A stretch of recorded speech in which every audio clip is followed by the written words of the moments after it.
नमस्कार, आप देख रहे हैं उत्तराखंड न्यूज। मैं हूं माधवी पांडे आपके साथ। शुरुआत करते हैं खबरों की। उत्तराखंड में 2 चरणों में संपन्न हुए पंचायत चुनाव में वोटों की गिनती अभी जारी है। कई जगहों में नतीजे सामने आ चुके हैं, वहीं कुछ जिलों में प्रत्याशियों के बीच रोचक मुकाबला देखने को मिल रहा है। प्रधान के सभी 6119 पदों के नतीजे पहले ही दिन देर शाम तक जारी किए गए थे और देहरादून में 409 ग्राम पंचायतों के सापेक्ष 300 से ज्यादा के परिणामों की घोषणा की जा चुकी है। मतगणना शुक्रवार देर शाम तक पूरी होने का अनुमान लगाया जा रहा है। बता दें कि पंचायत चुनाव के दोनों चरणों में 69.16% मतदान हुआ है और त्रिस्तरीय पंचायती चुनाव के लिए 32,580 उम्मीदवार मैदान में उतरे थे। वहीं वोटिंग का पहला फेज 24 जुलाई को और दूसरा फेज 28 जुलाई को हुआ है। उत्तराखंड में राज्य चुनाव आयोग की पूर्व अधिसूचना के अनुसार हरिद्वार को छोड़कर राज्य के 12 जिलों में पंचायत चुनाव करवाए गए हैं।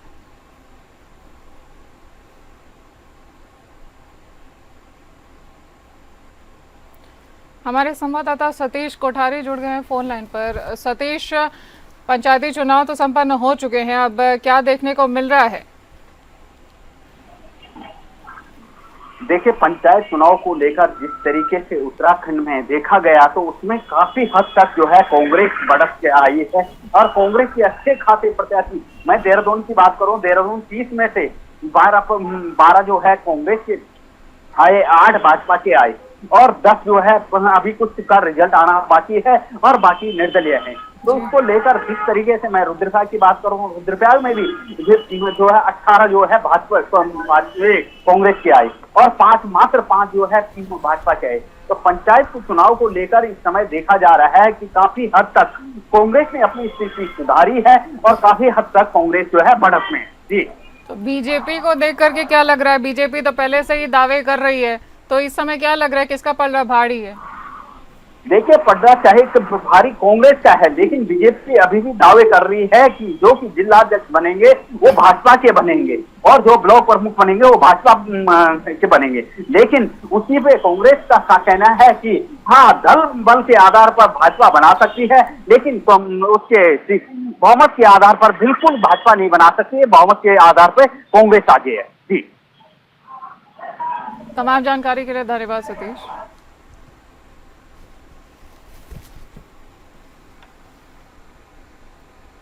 पौड़ी जिले के पाबौ गांव में सबसे ज्यादा युवा प्रधान मिले हैं और 22 वर्षीय साक्षी ने पंचायत चुनाव में जीत दर्ज कर गांव की सबसे युवा प्रधान बनने का गौरव हासिल किया है। देहरादून में बीटेक की पढ़ाई पूरी कर गांव लौटी इस बेटी ने अपने क्षेत्र का विकास करने की ठानी है।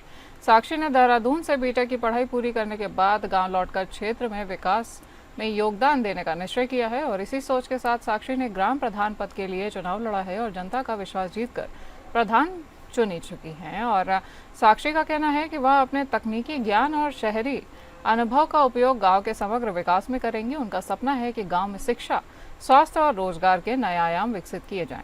गांव वासियों को साक्षी से नई ऊर्जा और बदलाव की उम्मीद है।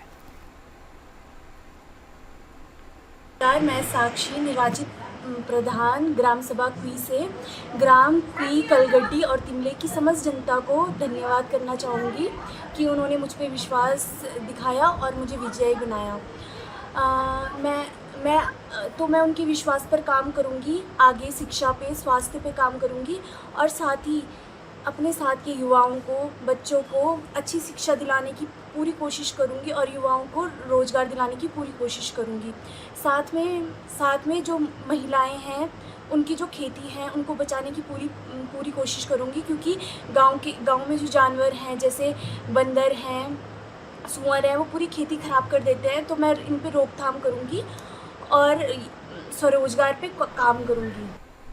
त्रिस्तरीय पंचायती चुनाव के नतीजे कल घोषित हुए हैं और ऐसे में कुछ प्रत्याशियों को हार का सामना देखना पड़ा है तो कुछ प्रत्याशियों को जीत का जश्न मनाने पे देखा जा रहा है। ऐसे में सहसपुर विधानसभा की ग्राम झाझरा सीट भी हॉट सीट बनी हुई थी, क्योंकि 29 साल बाद एक प्रत्याशी का चेहरा प्रधान पद के लिए सामने था और ग्राम झाझरा में अर्जुन कुमार, जो कि 29 वर्ष के हैं, उन्होंने 29 साल बाद उन्होंने 610 वोटों से शानदार जीत हासिल की है, जिसके बाद गाँव के लोगों में खुशी की लहर दौड़ गई है। ढोल नगाड़ों के साथ जीत का जोरदार जश्न मनाया गया है। जनता का कहना है कि अब गांव में असली विकास की शुरुआत होगी।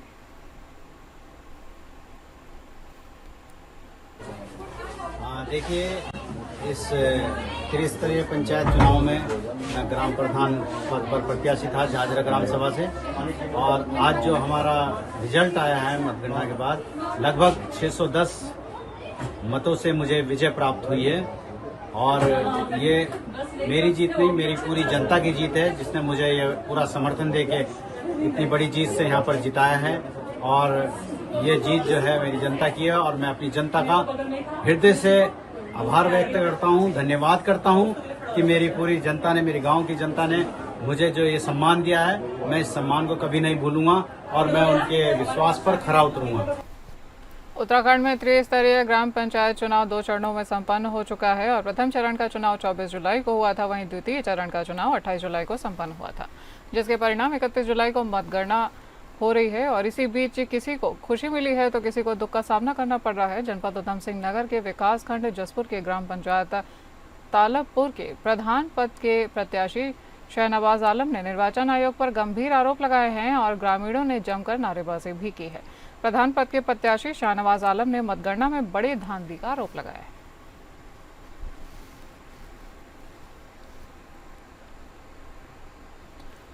हमारे संवाददाता वसीम अहमद जुड़ गए हैं ज्यादा जानकारी के साथ फोन लाइन पर। वसीम, क्या है पूरा मामला?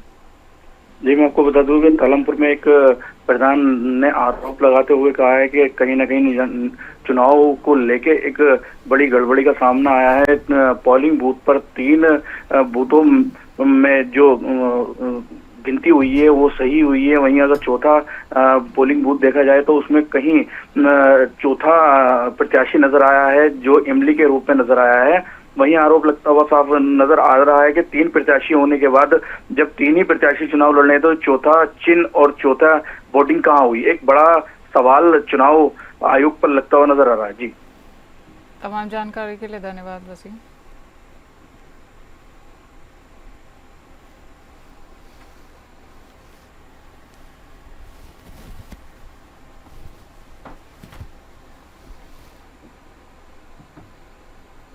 रीड ब्लॉक प्रमुख पद के लिए क्षेत्र पंचायत सदस्य को अपने कब्जे में करने को लेकर 2 गुट आमने सामने हुए हैं और दोनों पक्षों में झड़प हुई है, जिसको लेकर पुलिस को अपना बल प्रयोग करते हुए दोनों पक्षों को तितर बितर करना पड़ा। और इस दौरान रुद्रपुर के विधायक वरुण ने कहा है कि कांग्रेस से ब्लॉक प्रमुख के लिए गगनदीप सिंह की चाची मनदीप कौर जो ब्लॉक प्रमुख के दावेदार हैं, गगनदीप सिंह ने बवाल किया है। और वहीं गदरपुर के विधायक अरविंद पांडे ने कहा कि बीजेपी के अंदर कोई गुटबाजी नहीं हो रही है। विधायक शिव अरोड़ा जी के कुछ क्षेत्र गदरपुर ब्लॉक अंतर्गत आते हैं और विधायक जी इसी सिलसिले में आए थे।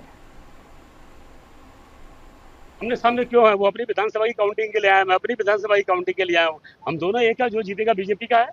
देखिए, यहाँ कोई गुट नहीं है। और देखो, हम किसी रिश्तेदारी बिरादरी के लिए काम नहीं कर रहे हैं। हम यहाँ भारतीय जनता पार्टी को जिताने के लिए, और सब लोग जीतेंगे तो उनको शुभकामनाएं, बधाई देने के लिए। जो जीतेगा वो भी हमारा है, जो हारेगा वो भी हमारा है। तो लोकतंत्र है, छोटा चुनाव है, इसके लिए कोई ऐसी गुटबाजी नहीं, कोई पार्टीबाजी नहीं, सभी का। आपको बता दें कि रीड ब्लॉक प्रमुख पद के लिए क्षेत्र पंचायत सदस्य को अपने कब्जे में करने को लेकर 2 गुटों में झड़प देखी गई है और दोनों गुट आमने सामने खड़े हो गए, जिसमें पुलिस को भी हस्तक्षेप करना पड़ा। पुलिस को अपना बल प्रयोग करते हुए दोनों पक्षों को तितर बितर करना पड़ा। और इस दौरान रुद्रपुर के विधायक वरुण ने कहा है कि कांग्रेस से ब्लॉक प्रमुख के लिए गगनदीप सिंह की चाची मनदीप कौर जो कि ब्लॉक प्रमुख की दावेदार हैं, गगनदीप सिंह ने बवाल किया था। और वहीं गदरपुर के विधायक अरविंद पांडे ने कहा कि बीजेपी के अंदर किसी भी तरह की गुटबाजी नहीं हो रही है। विधायक शिव अरोड़ा जी के कुछ क्षेत्र गदरपुर ब्लॉक के अंतर्गत आते हैं, इसीलिए विधायक जी इसी सिलसिले में वहां पर आए थे। इन तस्वीरों में आप देख सकते हैं किस तरह से पुलिस दोनों पक्षों के बीच बचाव करने में लगी हुई है। हमारे संवाददाता काजल राय जुड़ गए हैं फोन लाइन पर। काजल, क्या देखने को मिल रहा है, ये झड़प आखिर हुई क्यों और क्या इस समय स्टेटस है वहाँ पर? मैं कहना चाहूंगा कि गदरपुर विकास खंड है जहाँ मतगणना हो रही थी, तो मतगणना के जो गेट के बाहर जो प्रत्याशी बीडीसी के जो जीत के बाहर जा रहे थे, तो एक पक्ष द्वारा जो उठा लिया जा रहा था। इसी मामले को लेकर जो है दो पक्ष वहां पे मौजूद थे, शिव अरोड़ा गुट और जो है क्षेत्रीय यहाँ के विधायक गदरपुर के अरविंद पांडे जी। 2 गुट बन गए। बीजेपी के दोनों ही विधायक जो है बीजेपी के हैं, लेकिन जो है उनके समर्थकों द्वारा जो है जो क्षेत्र पंचायत जो बीडीसी इनको जो है उठाने के प्रयास कर रहे थे, तो इसको लेकर काफी गुत्थम गुत्ती हुई, झड़प हुई। इसको जो है तितर बितर करने के लिए अंततः जो है पुलिस को लाठी भागनी पड़ी। जी काजल, तमाम जानकारी दर्शकों तक पहुंचाने के लिए धन्यवाद।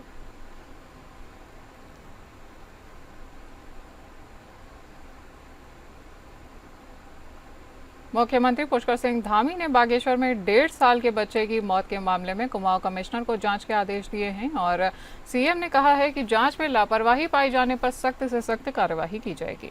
उन्होंने कहा कि बागेश्वर में बच्चे की चिकित्सा सुविधा में लापरवाही से मौत का मामला दुर्भाग्यपूर्ण और पीड़ादायक है।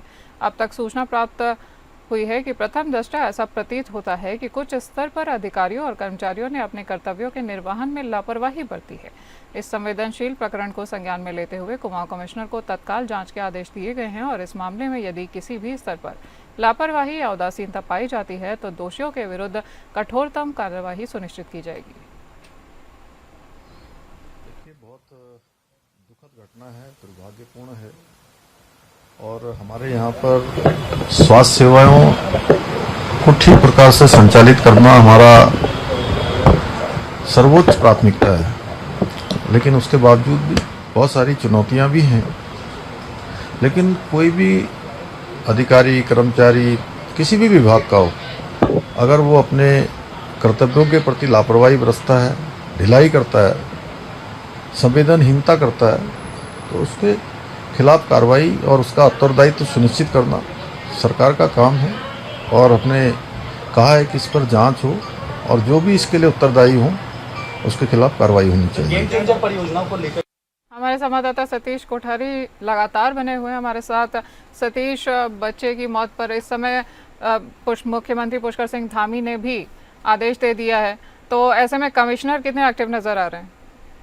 देखिए, मैं बात करूं, एक हफ्ते में 2 घटनाएं और स्वास्थ्य को लेकर, तो स्वास्थ्य को लेकर आज से ही पहले से जो है कोई भी सरकार हो बहुत लापरवाही रहती है, क्योंकि स्वास्थ्य विभाग एक ऐसा विभाग है जो शुरू से ही चर्चाओं में रहता है और पहाड़ों में स्वास्थ्य की बहुत बुरी हाल है, बहुत लचर हालत है, क्योंकि एम्बुलेंस नहीं मिलती, कभी डॉक्टर नहीं मिलते हैं, कभी एम्बुलेंस नहीं मिलती है, तो कभी मरीज दर दर भटकता रहता है, रेफर पे रेफर होते हैं। लेकिन आज भले जांच के आदेश दिए हैं, लेकिन जांच के आदेश के बाद क्या पता जब बच्चा खत्म हो गया, जिस बच्चे की मृत्यु हो गई, तो उसके बाद आप जांच के आदेश दो, कुछ भी दो, लेकिन कोई वो नहीं है, कोई कॉमन सेंस नहीं है कि हमने जांच के आदेश दिए। ठोस जो रणनीति है स्वास्थ्य को लेकर पहाड़ों में, वो क्यों नहीं बनाई जा रही है? जो पहाड़ों में जो मूलभूत सुविधाएं हैं वो क्यों नहीं हो पा रही? पलायन का कारण यही बन रहा है और फिर सरकार कह रही है कि पलायन क्यों हो रहा है। पलायन का कारण यही है कि ये स्थितियां हैं। गढ़वाल कमिश्नर को जांच के आदेश दिए गए हैं। अब जांच में क्या निकल के आता है, कौन दोषी निकल के आता है, ये बहुत लंबी प्रक्रिया है। लेकिन जो सीएम धामी ने कहा, इससे प्रक्रिया अब जो है सीएम धामी अगर इसमें से कोई सीख ले तो ये हो कि प्रत्येक जो जिला अस्पताल है या उनमें इतनी अच्छी सुविधाएं हों कि जो कि किसी को भटकना ना पड़े। जो वहाँ पहाड़ों में छोटे छोटे हॉस्पिटल हैं उनमें डॉक्टरों की सुचारू व्यवस्था हो तो इससे काफी फर्क पड़ेगा। जी सतीश, बने रहिए हमारे साथ, आगे आपसे और भी जानकारियां लेंगे।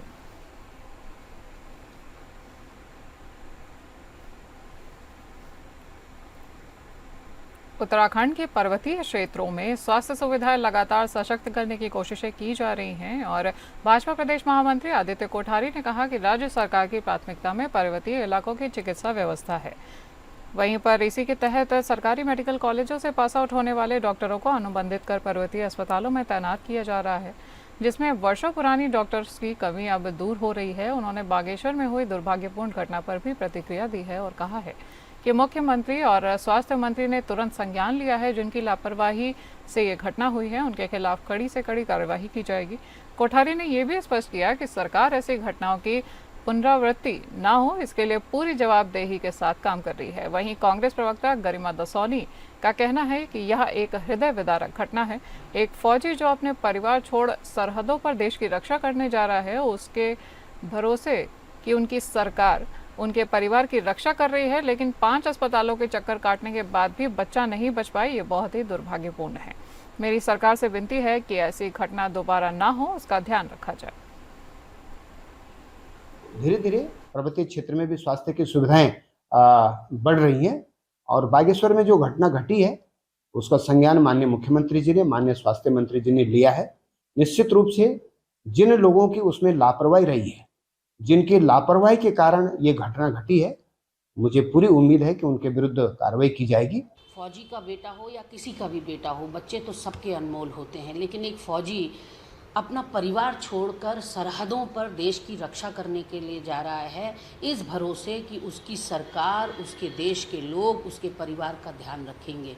कुमाऊं और गढ़वाल के 5 अस्पतालों में दर भटकने के बावजूद अगर 1.5-2 साल के बच्चे को हम उपचार नहीं दे पा रहे हैं, तो इससे बड़ा करारा तमाचा हम सबके मुंह पर और क्या हो सकता है। मैं निशब्द हूं और स्तब्ध हूं इस पूरे प्रकरण को लेकर, और हाथ जोड़कर सरकार से निवेदन करना चाहती हूं, इस तरह के प्रकरणों की पुनरावृत्ति नहीं होनी चाहिए। हरिद्वार में मनसा देवी भगदड़ हादसे के बाद प्रशासन ने अतिक्रमण के खिलाफ निगाहें टेढ़ी कर ली हैं और डीएम और एसएसपी ने प्रशासनिक टीम के साथ सुभाष घाट, अपर रोड, मोती बाजार समेत मुख्य बाजार के कई इलाकों में औचक निरीक्षण किया है। अधिकारियों के निरीक्षण के दौरान दुकानदारों और अतिक्रमणकारियों में अफरा तफरी भी मच गई है और सड़क पर दुकानदार अपना सामान समेटकर भागते हुए भी नजर आए हैं। हरिद्वार मुख्य बाजार की तंग गलियों में जायजा लेने पहुंचे अधिकारियों ने कई दुकानदारों को कड़ी फटकार लगाई है। डीएम ने कहा कि हरिद्वार में संकरी गलियों और ज़्यादा भीड़भाड़ वाले क्षेत्रों को अतिक्रमण मुक्त करने के लिए लॉन्ग टर्म और शॉर्ट टर्म प्लान बनाए जा रहे हैं। नगर आयुक्त को अतिक्रमण करने वाले लोगों के खिलाफ चालानी कार्यवाही करने के निर्देश जारी किए गए हैं। वहीं एसएसपी ने भी नियमों का उल्लंघन करने वाले लोगों पर कानूनी कार्यवाही करने की बात की है। हॉटस्पॉट को हम लोगों के द्वारा चिन्हित किया गया था, जो खासकर क्राउड मैनेजमेंट के लिए बहुत ज़्यादा इम्पोर्टेंट है। ऐसे में हमारी राम प्रसाद गली है, नाइसोता घाट और ये हमारा जो मनसा देवी की ओर चढ़ने वाले रास्ते हैं, उनका सभी का भी स्थलीय निरीक्षण हम लोगों के द्वारा किया गया था। इसमें क्या अरेंजमेंट्स आगे किए जाने हैं, जैसे मनसा देवी में हम लोगों के द्वारा सीढ़ी मार्ग को पूर्णतः अभी बंद कर दिया गया है। अभी सिर्फ सड़क मार्ग से ही आवाजाही की जाएगी। और देखिए, आज झरकी पौड़ी में अपर रोड्स, राम प्रसाद गली और गऊ घाट जो है चौराहा है, उसके साथ ही सुभाष घाट आदि क्षेत्रों का निरीक्षण किया गया है और यहाँ पर समय समय पर अतिक्रमण हटाने की कार्रवाई की जा रही है। अभी हमने और निरीक्षण किया है, कुछ अतिक्रमण हटाए हैं, कुछ ऐसे अतिक्रमण हैं जिसके लिए बार बार प्रशासन और पुलिस के द्वारा कार्रवाई की जा रही है, परंतु पुनः लोग आगे बढ़ा के अपनी दुकानें लगाना आदि नालों को कवर करने की कार्रवाई की गई है। उसमें नगर आयुक्त साहब को और पुलिस को भी डायरेक्शंस दिए गए कि उन पर चालानी कार्रवाई करें, विधिक कार्रवाई करें। मसूरी में हर साल 20 लाख से अधिक पर्यटक पहुंचते हैं और अब मसूरी आने वाले पर्यटकों को रजिस्ट्रेशन कराना होगा। पर्यटन विभाग ने नई व्यवस्थाएं लागू की है और भारी भीड़ और ट्रैफिक दबाव को देखते हुए पर्यटन विभाग ऑनलाइन रजिस्ट्रेशन अनिवार्य करेगा। मसूरी आने से पहले पर्यटकों को पर्यटन विभाग की वेबसाइट पर रजिस्ट्रेशन करना होगा। आधार कार्ड के माध्यम से रजिस्ट्रेशन होगा और इससे पुलिस और प्रशासन को भीड़ और यातायात को नियंत्रण करने में मदद मिलेगी। मसूरी के सभी प्रवेश द्वार पर ऑटोमेटिक नंबर प्लेट रिकॉग्निशन कैमरे यानी ANPR लगाए गए हैं। आपके देहरादून के बीच में जहाँ पे गाड़ियों के मूवमेंट की जगह होगी, जिस आदमी के पास रजिस्ट्रेशन है वो आराम से जा सकता है। और जो देखो उसमें इसको कैटेगराइज करना पड़ेगा। आपको कैटेगराइज किस सेंस में करेंगे? एक तो यात्रा रूट में जा रहा, दूसरा डे विजिटर है। अगर कोई आदमी डे विजिटर है आप उसको रोकोगे नहीं, ये तो आप मान ही रहे हैं। अब जो आदमी बुकिंग करके जा रहा है वो जाएगा ही जाएगा।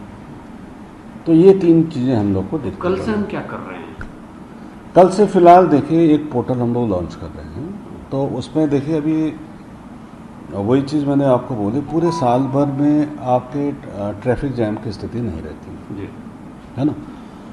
और कब स्थिति रहती है? जब वीकेंड्स लंबे हों।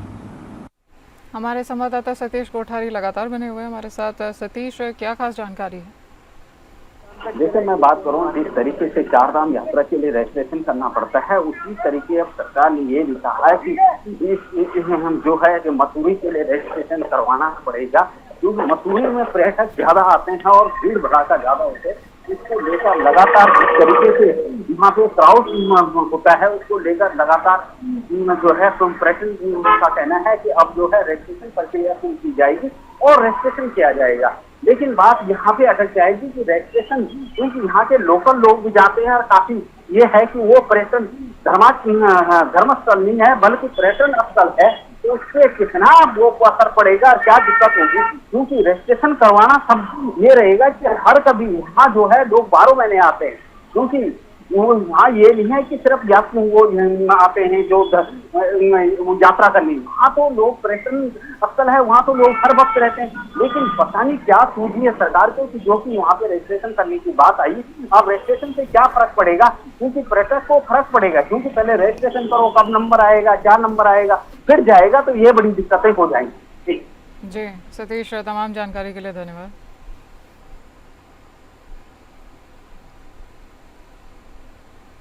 इस बुलेटिन में इतना ही, नमस्कार।